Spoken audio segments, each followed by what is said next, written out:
Hey everyone, What If Fan here, bringing you another exciting part of What If becoming a mangaka in One Piece world.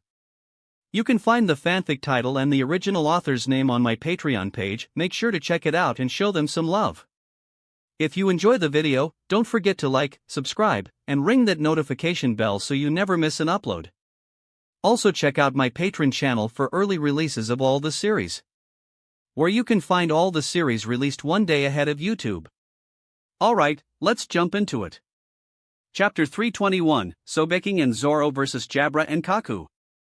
There is no place for you in this world. East Blue, Syrup Town. Yasip and his wife Banshina both looked at the scene in which their son appeared and couldn't help but laugh in a low voice. They didn't want to draw attention to them again like when Usopp burned the government flag. That scene was the proudest thing in their lives. But Usopp soon returned to his old habits. Well, it's not like he can defeat Jabra if he fights him. But what surprised everyone is that despite his extreme fear, Usopp had approached Jabra to steal the key to Robin's handcuffs.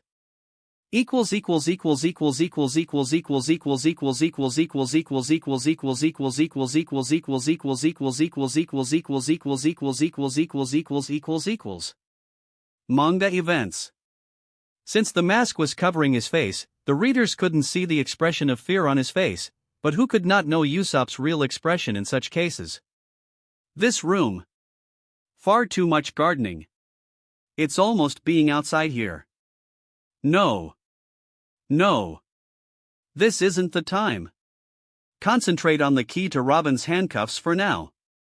Sogeking's steps suddenly stopped when he heard a creaking sound coming from the sleeping Jabra. Over there. No need to hesitate. If I can just grab it quietly and run away quietly. Although shivering, he slowly crept towards Jabra until a noisy rooster appeared out of nowhere, causing a first-class comic scene. A rooster. This isn't good. How could such a noisy bird just happen to be here? I'm doomed if it crows. If it does, he'll wake up and I'll be found and killed. No. Sogeking tried to talk with the rooster to don't crow, but the mask on his face annoyed the rooster badly. Hey, why are you looking at me? Are you preparing to crow? Stop it. I beg you. Don't. Don't crow, don't. The rooster, chirp.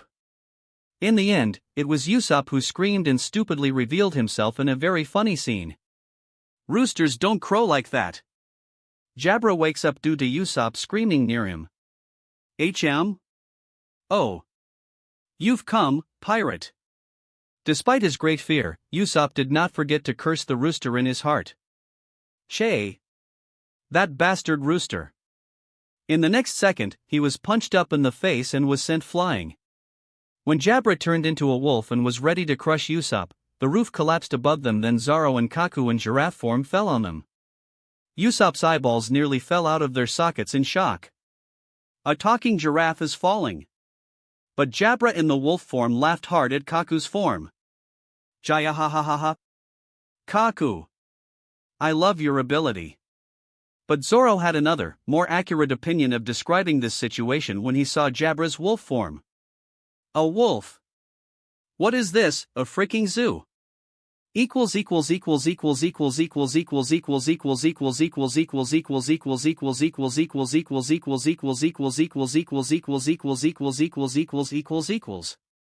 What followed was endless laughter from readers, not only in Syrup Town but everywhere else that had an art store.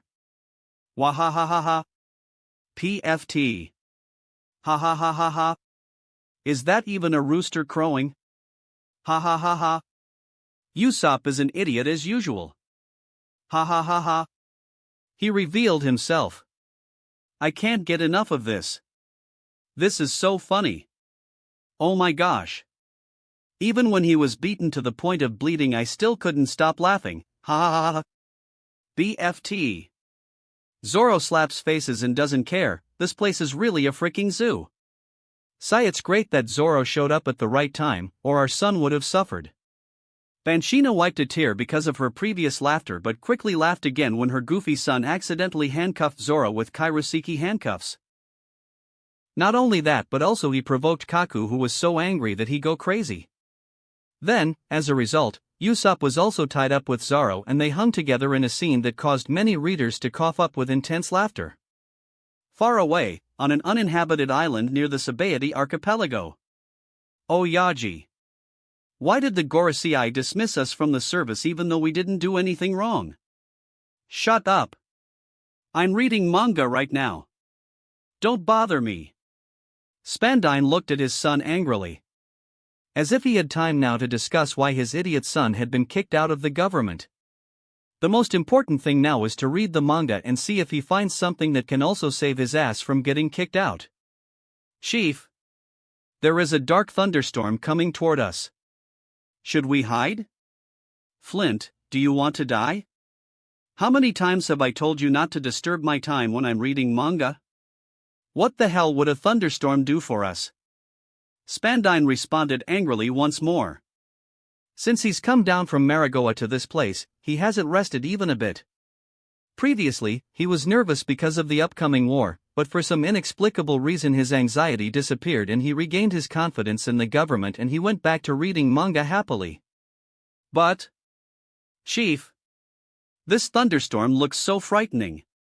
Flint kept his words to himself and saw the thunderstorm approaching. When the dark cloud arrived over the island, the sky darkened, and the small island below it looked like a bean under a giant's hand. The dark cloud was filled with extremely hot yellow lightning bolts. Endless amounts of lightning gathered over the island. And then it happened. Boom! An island-sized bolt of lightning descended and destroyed the entire small island off the face of the planet. The only thing left unscathed in this unspeakable devastation is the manga books purchased from the Maragoa art store. Spandine, Spandam, and Flint died without a whole body. On board a modern metal ship. Rob looked at the giants Oimo and Kashiai before speaking. This ship is big enough to carry you on board, just come close to the stern and your body will naturally shrink in size. Then go inside the art store there and wait for me. I'll send you both to Little Garden. Rob cancelled off the paper mat that was carrying them in mid-air and they disembarked on the big metal ship. Oimo and Kashi nodded and went to the stern of the ship. Rob's attention returned to the vast blue sea. He was looking in the direction of the Sabaody archipelago which was not far from his current location. The next moment, the scenes of the remote island he had just destroyed came back to him. Rob smiled. Sorry, but there is no place for scum like you in the world I want to make. After that, he turned around and entered the temporary art store that he had opened on this ship. After obtaining a level 14 advantage, this was his way of getting from one place to another in a short amount of time even if he was in the middle of the sea. Convey my regards to Bragi and Dory, guys. Ha? How? Before Oimo and Kashiai finished their question, the teleportation room glowed and they disappeared in the next moment. Chapter 322, World Government Impasse in the Sabaody Archipelago. Well, it's time to give the government a surprise while they're busy reading the manga. I wonder how they'll react. After leaving the art store in the ship's stern, Rob floated off the metal ship and cancelled the temporary art store before sending the ship back to his inventory and flying toward the world's most famous archipelago. The only place in the world besides Maragoa where celestial dragons own hundreds of mansions in. The only wonderful and disgusting place in this world. Sabaody Archipelago. Rob turned into a thunderbolt and moved through the clouds, straight towards the Sabaody Archipelago. Although it was about 500 kilometers away from his current location, but at his current speed he could travel that distance in just a minute. His speed was the true lightning speed after all. Since he has awakened, his devil fruit had fully reached the relative lightning speed limit. If he wanted to, he could travel to the nearest of the 10 moons surrounding the Sea's planet in less than an hour. And this is what actually happened. In less than a minute a yellow bolt of lightning struck the banks of the Green Island, the last island in paradise. The lightning bolt turned into a handsome man in a respectable uniform with an air of dominance surrounding him. He had no smile on his face. After all, he knew what kind of enemy he had just declared war on. A world government that has ruled the world for 800 years unshakably. Such an existence should not be underestimated even with such a powerful system in his hand. This is what Rob learned from all those fanfics he read before, most of which are unfinished. Rob did not have to hide his face as he approached the nearest mangrove with a relatively large bubble. After all, he hasn't set up any art store here yet.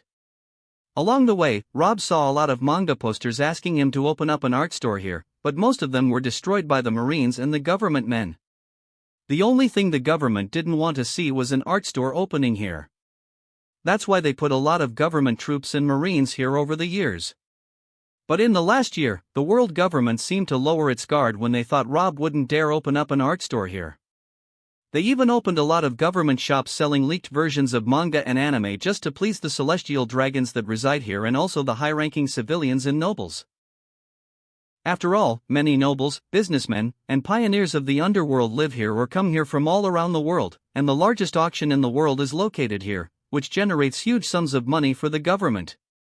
Anything is trafficked, even humans and the rest of the races. Rob sighed as he saw some celestial dragons roaming on the backs of their slaves with his observation hockey from afar. It doesn't seem like I've changed many things since I came into this world. Isn't it, government men? Rob stopped walking as thousands of government men and Marines surrounded him. The masked government men in the foreground were monsters in human bodies as Rob could sense at least 6 auras equal to Navy admirals. The scary thing is that one of them has a black bear mask that looks emaciated, but the aura emits from him is like that of a crouching dragon. It can compare to a Navy fleet admiral. What brings someone like you to the Sabaody archipelago, Sky Sword? A hoarse voice came out from under the bear's mask. Rob looked at this with a smile, still not removing his hands from his pockets. I'm just walking around. The Sabaody archipelago is a great place to walk around. Isn't it? Those people surrounding him now hadn't read today's volume and weren't affected by the level 17 feature, so they were just doing their mission. Although the world government lowered its guard towards Rob, that didn't mean that they completely ignored him. The proof is that there are such formidable forces in Sabaody. The moment Rob was discovered, the government men had already begun evacuating the celestial dragons from this place, and they desperately called the government to ask for support. But unfortunately, their calls were not answered no matter how many they called. This increased the levels of desperation to several degrees, even at the Navy headquarters. The fleet admiral did not give the order to send any support yet, even though he had received a support request. Apparently, even the person in charge of the government's communications office was currently reading the manga volume, not to mention the 5 elders who were currently sweating in buckets while seeing their subordinates being crushed by the Straw Hats in the manga. Only Rob Lucci was strong enough to fend off Luffy so easily. As for Sengoku, despite receiving requests for support from his subordinates, he has been busy throwing blood while reading the manga, so he hasn't noticed anything yet. How about starting this war by crushing all of you here and now? Although he was smiling, his kind smile made the thousands of people around him instinctively go back. This person who said that. He was the king of hunters. The strongest man in the world. Someone who built his reputation by crushing the most powerful men in the world, like Shiki, Kaido, and others. A person who even the 5 elders wouldn't dare to offend him without indifference to the consequences. The only person in the world who can draw whatever he wants in manga without regard to the face of the government and the Navy. Why is that? Of course, because he's strong. So strong. Insanely strong. So strong that it can bring despair to 5,000 people from the world government and Marines. There are even strong vice admirals from the Navy here. Not only that, but there are 7 men of supreme forces in the secret organization CP0. The elites of the government, elites who went through a lot to get their strength. But even so, the moment Rob stepped toward them, their muscles tensely stiffened. Rob casually raised his hand from his pocket and grabbed the hand of the bear mask guy who appeared behind him out of nowhere with Kairoseki's handcuffs in his hand. Interesting. Strangely enough, the bear mask guy was still standing before him and didn't even move. But is there the same guy behind him? Then another clone of the bear mask guy appeared on the other side of Rob and he tried to handcuff him as well. This time, Rob crushed the clone's head that was aimed at his leg and turned it into the black dust that scattered over the horizon. The 3rd clone. The 4th clone. The 5th. Suddenly, thousands of clones of the bear mask guy appeared and they all targeted Rob. Shadow clone technique?